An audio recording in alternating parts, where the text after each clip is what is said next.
ইভিএমে vote দিতে পারে না, তার পিয়ার বলবে কি করে লোয়ার হাউসে? এটা আমাদের দেশের মানুষ বোঝেই না। তারা আবার পিয়ার কি জিনিস ভাই? যারা এখনো ইভিএমে ভোট দিতে পারে না, বোঝে না মতো, তারপরে ইভিএমে ভোট দেয় না, তার পিয়ার বলবে কি করে?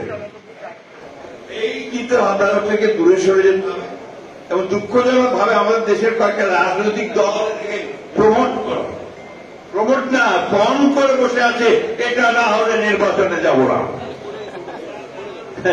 এখন কি বলবো বলেন, এই দেশের মানুষ যেটাতে অভ্যস্ত সেই ভোটের ব্যবস্থা করেন, তার প্রতিনিধিত্বের ব্যবস্থা করেন, তার প্রতিনিধিত্ব থাকে, রিপ্রেজেন্টেশন থাকে, সেই পার্লামেন্টের নির্বাচনের ব্যবস্থা করেন, তাহলে সমস্যাগুলো সমাধান হবে না। হবে না বাইরে থেকে এসে বসে বা কাউকে আপনার নতুন নতুন চিন্তাভাবনা দিয়ে কিন্তু দেশের সমস্যা সমাধান করা যাবে না।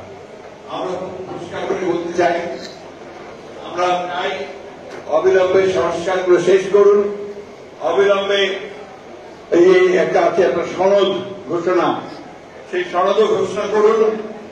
আর দয়া করে নির্বাচনের যে তারিখটা নির্ধারণ করেছেন আমাদের ভারপ্রাপ্ত চেয়ারম্যান জনাব তারেক রহমানের সঙ্গে লন্ডনের বৈঠকে বসে যেটাতে জাতীয় অনুপ্রাণিত হয়েছে, আশান্বিত হয়েছে, সেই সময়টাতে নির্বাচন দিন।